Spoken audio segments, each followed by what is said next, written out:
Greetings, boils and ghouls. Welcome back to Midnight Movie Massacre. We are once again fucking with some low-budget beer and some low-budget bloodbaths, courtesy of that motherfucking H.G. Lewis feast, baby. As promised in our previous segment, we are going to be covering the Gruesome Twosome. This is one much like Color Me Blood Red that I'm pretty sure I only ever saw clips of on YouTube. Maybe a trailer at one point, but the trailer didn't even look familiar. A couple of these kills I had seen before, but seeing them in context and in their full length is something else. So yeah, we're gonna dive right into the bitch, because, you know, a lot to say, a lot to cover, a lot to look at. The Gruesome Twosome was written by Allison Louise Down. It was produced by Herschel Gordon Lewis, J.G. Patterson Jr., and Fred M. Sandy, and it was directed by H.G. Lewis himself. It has music by Larry Wellington, cinematography by Roy Collodi, was edited by George Regis, and it was released at some point in 1967. This is essentially Herschel's attempt at horror comedy, which he'd kind of been doing the whole time anyways, but he figured this time, why not try to do it intentionally? And since he was like a middle-aged dude back then when he was doing it, and wasn't particularly hip, most of his comedy is pretty flat. The extent of it is basically this one girl's kind of a murder mystery dork, and there's some talking wig blocks at the beginning of the movie, and the one older lady constantly talks to a stuffed cat, which actually, to his credit, is fairly comical. Basic gist of the movie is this lady named Mrs. Pringle, no relation to the Italian fella that produces the chips, owns a small wig shop where she produces high-quality wigs made of human hair that apparently are a hit with college kids in the 60s. I'm not certain that, like, wigs were that popular, but I also didn't live through the 60s, so any old motherfuckers that watch my channel, let me know if that was an actual thing. In hindsight, a lot of the hairstyles that you see back then in movies of the time seem fairly impossible to maintain on a daily basis, so it's entirely, you know, believable that the vast majority of them are indeed wigs. Either way, Miss Pringle runs this wig shop with her son, named Rodney, who is very clearly, like, mentally handicapped, and has a penchant for murder. So essentially the gimmick that they've got going on here is they lure people in under the guise of having a room for rent, which is like Rodney's back room behind the wig shop. Miss Pringle lures them into the wig shop, shoves them into the room, locks the door behind them, and then Rodney proceeds to disembowel and dismember them in creative ways while preserving their scalps to be used in the making of these wigs. That's literally the movie in a nutshell. Pretty much combine that with some very early examples of product placement where they just have chicks dancing around while eating KFC in their dorm room, and this nerdy chick that's like into trying to solve murder mysteries, and that's the movie, pretty much. That's the short and skinny of it. She keeps getting these victims because various girls that go to this local college are always looking for rooms so that they can get the hell out of this dorm room, or they're coming there to donate their hair for wigs when they're short on cash. So pretty much anybody that doesn't come there to buy a wig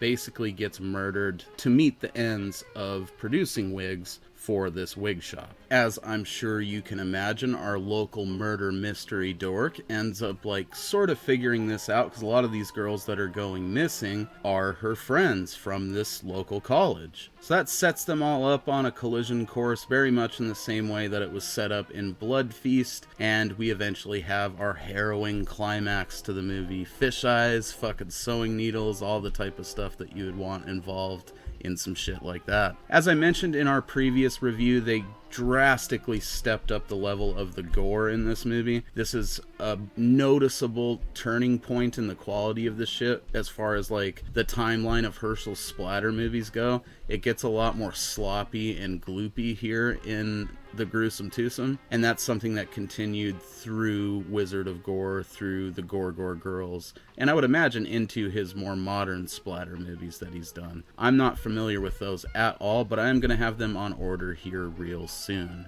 Like I said, most of Herschel's intentional comedy in this falls kind of flat. It's old dude jokes, you know? Because, like I said, he was a middle-aged guy, he wasn't very hip, he just knew how to make a splatter movie, and he put in stuff that he personally thought was funny, and I think that that's pretty cool. It's also notable in the fact that we don't have any major players from his previous movies involved in this in terms of casting. If there's anybody from like Blood Feast, Color Me Blood Red, 2000 Maniacs, they're very minor parts because I don't recognize anybody specifically from those movies, and that gives this one kind of a fresh feel to it. Like it's starting a new era of his splatter movies, and it's doing that in more than just the cast, as I just previously mentioned with the gore. I love this one. I mean, it's a step up from Color Me Blood Red in every single way, with the exceptions being soundtrack and performances. I mean, the soundtrack was banging in Color Me Blood Red, and you ain't got no, like, Adam Sorg level performances going down in this. I think it's absolutely hysterical that all of the stuff that's meant to be funny isn't, and almost everything else is, because of the same reasons that shit was funny in previous Herschel Gordon movies, and that's just a healthy fucking dose of camp. I just can't say enough good stuff about this one. I mean, you know, in terms of the kills, I don't really have a favorite one because they are all, you know, highlights of the movie. They upped the fucking ante on it considerably, and they continued that in the next two films. It's definitely notable for being one of the first movies to feature an electric carving knife in a prominent, like, position, you know, as like a weapon of fucking murder and death and destruction. Another one that has a good scene with an electric carving knife is I Drink Your Blood. Worth checking out if you like rabid fucking hippies. I like to think of this as the first movie in the second gore trilogy, or blood trilogy, if you will. Wizard of Gore follows perfectly in the footsteps of this, and the Gore Girls closes it out nicely, and was a good bookend on this early portion of Herschel's career.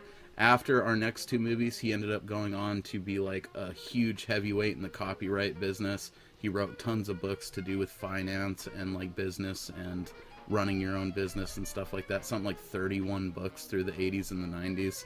Prolific fucking author, to say the least. Lots of cool stuff we're going to cover about Herschel, but we still have two more movies to go after this one. Our next one is going to be The Wizard of Gore, and then obviously that's going to be followed by his last splatter film for the era, The Gore Girls. I'm pretty sure Septum Sin from Septum Sin vs. the World is going to be stoked on those reviews. Hopefully you guys were stoked on this one. Get out there and check this out. As I mentioned in our previous video, sadly this is one that's like not on Tubi. It's only available on Amazon Prime, I think. Worth a rent or a view if it's available for the base subscription.